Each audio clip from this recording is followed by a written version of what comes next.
Ladies and gentlemen, welcome back to Gaming with me, Tony Mo, and I'm here today to talk rather candidly with you guys about a little game called Warframe.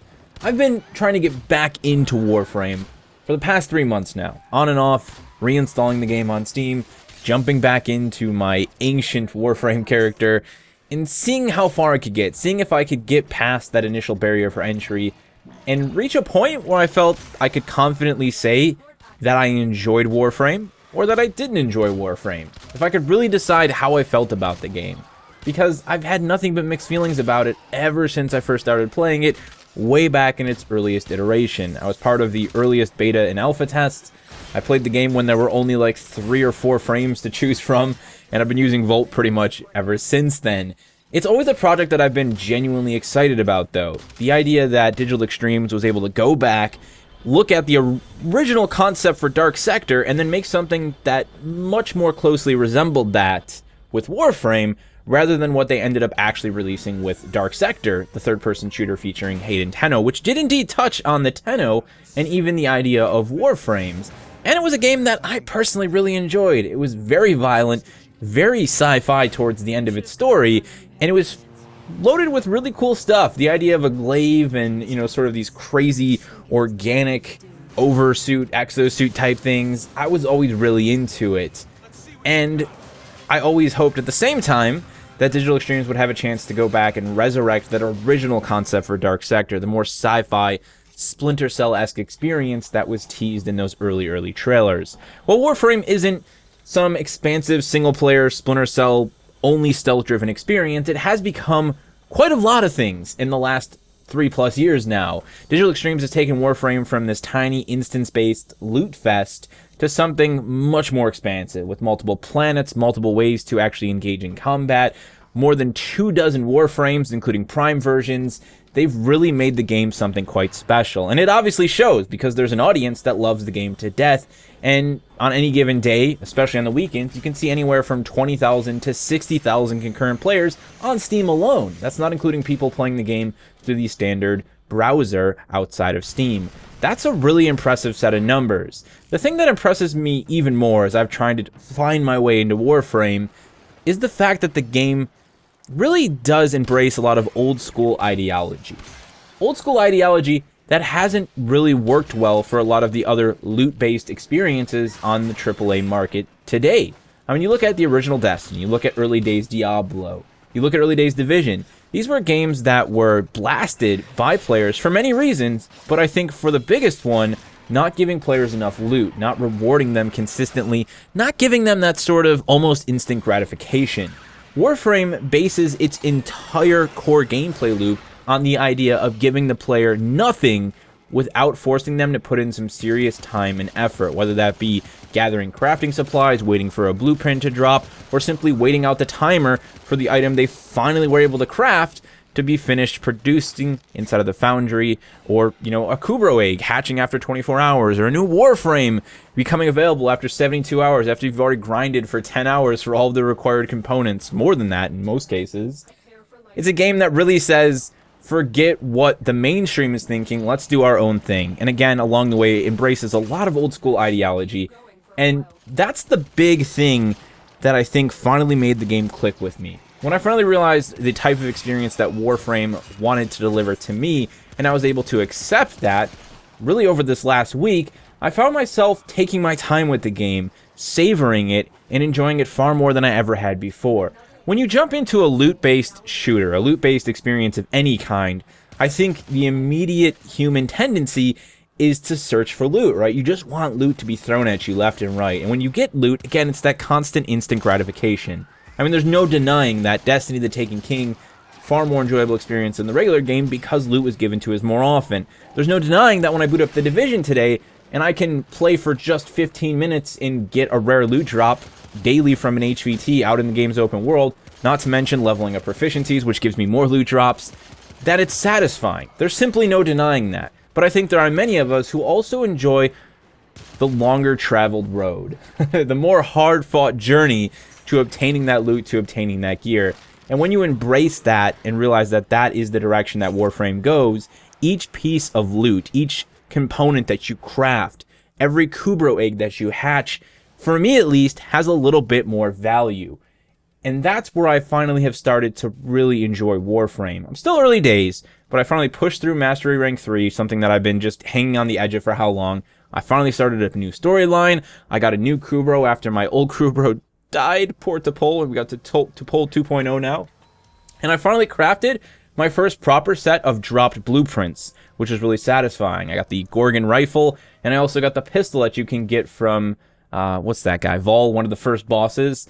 I was just farming him for Morphix, and I happened to get his pistol blueprint, so I developed that as well. I still have fallen back to my Lato Vandal, and while I've experimented a little bit with Frost Prime, I'm still in love with my Volt. But nonetheless, I finally have fallen into the core progression loop of the game, and that is where, again, all of the other old school design elements start to fall into place. I mean, when you boot up Warframe for the very first time as a new player, today, you do have some tutorials that help you better understand the game's basics, but there's so much of the game that is left up to you. You know, where do you find these crafting materials? How often should I do this mission? How do I get off this planet? How do I stay on that planet? It's not that the game doesn't give you a basic idea of how these things function, it's that it never gives you a waypoint, a trail of breadcrumbs that constantly strings you along from one point to the next.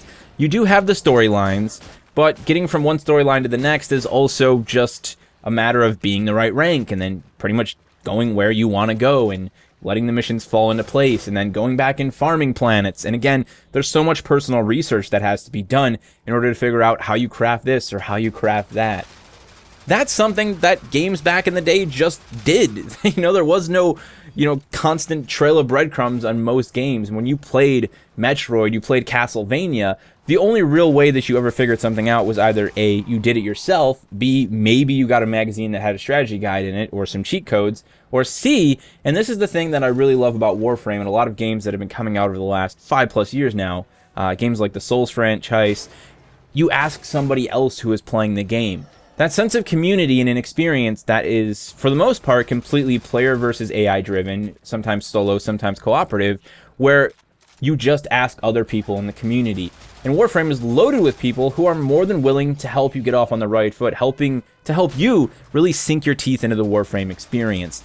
That is something that is very special. And again, that is something that I think is sort of a dying art. Today, we go on the internet, we Google whatever we need, we read a wiki page somewhere, we almost never come into contact with the person who spent and dedicated all their time to creating that wiki, and then we just go back to what we were doing. So the alternative approach that I've taken with Warframe is the same one that I've taken with games like Breath of the Wild and games like the Souls series, where I don't ever refer to a wiki or to a Google Doc. Instead, I simply ask someone else I know who is playing the game. I look to make my experience within Warframe, much like I did with Breath of the Wild, a shared experience with other people playing the game. So I go to my Discord and I say, hey guys, what the hell is this thing? What's this data mass? Why can I not hack this? I've never done this mobile defense mission before. What's a data mass? Oh, Tony, you just gotta pick up the thing at the start of the mission, dude. Oh, facepalm. Dude, I see the marker on my map now and I thought that was another hacking point. That's the I gotta go back and pick that up, just silly stuff like that, and more complex stuff, like what's the best place to farm Morphix, for example, to craft equipment, or where should I go to get salvage, or, which enemy type gives me this type of resource, or is there a certain mission that is best if I just want to farm credits so I can quickly craft this weapon component? These are all things that I can just turn to the community. I can ask people in my Discord to play Warframe. I can go reach out to other Warframe players and ask them a question, and not only are they more than willing to help me find the answers, they're also often more than willing to offer actual in-game assistance through cooperative play. That's really special, and again, all of these things intertwined together, I just can't help but have this sense of nostalgia when I play Warframe for the way games used to be, for the way just about every game on the market used to be, where nothing was ever going to tell you what to do next. You just figured it out in your own way. And I think that's really quite special. That is something about Warframe that I really appreciate. And again, it's become a part of my Warframe experience now, where I just kind of slow down, I explore more of the missions, I actually go out for the secondary objectives, and even if I can't find them, I'll spend an hour just exploring and trying to figure things out. I'm slowly figuring out what different drops do on the ground. What does this do, and what's that for, and can I sell that, or should I sell that, or should I hold on to that? There's just so many questions that you have to answer in your own time, and that right there, that single piece of ideology where you figure shit out on your own, That's really special, and that's something that I give Digital Extremes an incredible amount of respect for, because I don't think it is what the masses want, but I do think, as has made apparent by the number of people playing this game, there is a very large group of people who love stuff like this, who don't need to have their hand held, who like to be punished, and who like to have rewards come far and few. They want to work for those things. They want to really have to put in the time. I really appreciate that. Now, when it comes to design ideology, there's another thing that I really quite love about Warframe that clicked with me over the last few days as I was looking at new weapons and looking at the Warframes. The team at Digital Extremes doesn't care how funky something looks from like an animation perspective. You know, they don't care if it doesn't perfectly connect with the character's arm or if it doesn't perfectly connect when you kill an enemy. They're not looking to make 1,000-hour, you know, AAA money animation sets. They just want to give you cool stuff to work with. So if you've got this weapon that has like an incendiary chain on it that you can punch people in the face with, and the chain constantly chops through different parts of the Warframe, and it chops through your cape and stuff like that, and your regular, they don't care. They just know it's cool. And it reminds me so much of Dragon's Dogma in that sense, where they had all these crazy mechanics in Dragon's Dogma that looked janky and weird, but the fact that they were there and that no one else was doing them from a gameplay perspective made them excessively enjoyable. And that's what I see every time I look at all the different weapons in Warframe, these weird organic things and small like handheld pistols that fire micro missiles. Not to mention the Warframes themselves, which are just, in some cases, absolutely revolting and disgusting. But the moment you actually play with one and you customize it just a little bit and you get that color right and you put it in game, you kind of love it. You know, you go from looking at a frame that you thought was grotesque and awful to being like, look how badass my Valkyr is. Look how good my Frost Prime looks right now. Mad respect to them for just running with it and not, you know, like, let's just make sharp angles and everything looks like a mech in a traditional exosuit and just going their own path. Like, it's hard not to respect that. And it's all of those little design decisions that have made me like, it made me enjoy the game more and more. Like, I'm one of those people who, it's not always about gameplay. Gameplay is very important, but sometimes a dev can just make a very simple decision somewhere along the line that goes against what everybody else is doing. And you can tell they did it because, like, no, we want to embrace this part of it, and we're gonna just completely not concern ourselves with the idea of like heavy, absurd polish for animation. We don't need to do that. You know, we want to embrace something that no one else is doing because we're not afraid to just throw away the idea of everything has to look perfect. That those sorts of things just make me love a game even more. It's why I love Dragon's Dogma to death. It embraced its core ideology in such a hardcore way that for a lot of people the game was not fun, but for people who enjoyed the fact that the developer went beyond the norm, it was massively enjoyable. And that's really where I'm at with Warframe now. It's still not a game that I love 1,000%. There are things about its design, especially when it comes to its free-to-play model, that I think should be altered at this point in time. For example, why I do somewhat like the idea of having to wait for a weapon to be crafted, or for a Warframe to be crafted, or for a Kubro to hatch, for example. I think there is something going on there from the emotional aspect of things when you make a player wait for something they work so hard for. Like actually waiting for my Kubro to hatch over a 24-hour period, going to bed, waking up in the morning and being like, hey, little T'Pol's gonna be born, I get to raise a Kubro all over again. This time I'm gonna do it right. I'm not gonna forget about putting her into cryo if I stop playing the game, you know.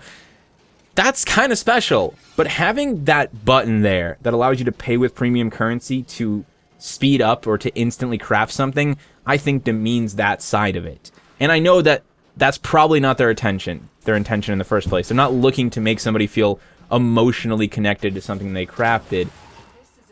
It's there because it's part of the free-to-play model and they have to make money. But it's something that has been there for a while. And at this point in time, the game has so many cosmetic items that I feel it doesn't need to exist anymore. So honestly, for a lot of things, maybe not all of them, but for like weapons and smaller things, I'd love to see them do away with the crafting limits, or simply do away with the option to actually pay for premium currency. Now, I think the former is going to be the better decision because the latter is probably going to piss a lot of people off. Some people are fine in spending 10 or 15 platinum in order to instantly speed up, you know, the 72 hours or the 11 hours on a weapon or something like that. So, I don't know. It's one of those things that personally I don't think needs to be handled the way it is handled in the game anymore because of how well the game seems to be doing in all their aspects. And again, because of the number of cosmetic items they have. Like, why not start to strip away some of those premium elements and push them more into the cosmetic realm? Again, early days, it made a lot of sense to me. There wasn't a lot of cosmetic stuff. There wasn't a lot of Warframes, but it just seems like it's in a different place now. The other thing that has never really been 100% like, boom, that's cool for me, is the shooting mechanics. Honestly, when I look at Dark Sector, the game that actually came out, I always feel like that game had some pretty solid third-person gunplay. It felt oomphy, it felt weighty. I can't say I feel the same about Warframe. Now, it definitely differs from weapon to weapon, but a lot of the game just feels very light and floaty to me, and I guess I'd just like a little bit more impact behind everything. I'd like the guns to feel more special. They do feel diverse. You know, when you look at some of the other weapons of the roster, one's firing missiles, one's firing like laser beams and whatever, they're obviously diverse in their design, but I think when it comes to game feel, third-person shooters are hard to get right, period. And when you have a game that's as fast and as mobile as Warframe, there's no doubt it's even more difficult, but it's just one of those things I'd like to see them continue to work on as time goes on. I think I've reached that point for me. I personally have broken past that initial barrier for entry. The things that were once frustrating are now satisfying, and they're a part of that just slow digestion track that I'm on for experiencing Warframe. So it's a game that I'm going to be playing in my free time, on and off. Definitely looking forward to the big open world expansion coming later and seeing, you know, I believe they said long term they have plans to open up more worlds and have more open world environments across the different planets. So that's going to be really exciting. You know, Digital Extremes has really taken Warframe and made it probably one of, if not the best, free-to-play experiences in the market. And they've done it by going against the grain for what other loot-based experiences are doing. And again, I really, really do respect that. The biggest question that I would love to ask all of you guys, Warframe veterans or people who are trying to get into Warframe right now, what was the breaking point for you? Where did you get past that initial barrier for entry? And what made you, along the way, finally fall in love with Warframe to the point where it's a game that you play all the time, or a game that you did at one point put thousands of hours into? And if you're just making your way into the game, where are you currently stuck? What element of the game just doesn't work for you? What portion of the game are you struggling with? This is something that I always like to look at, and if Digital Extremes happens to stumble across this video, that's the sort of feedback I know they'd be looking for. You know, how can we make the game more inviting to players while still preserving everything that makes Warframe Warframe? Thank you guys so much for watching. And as always, remember to play smart, remember to play to challenge yourself, but most importantly, remember to play for fun.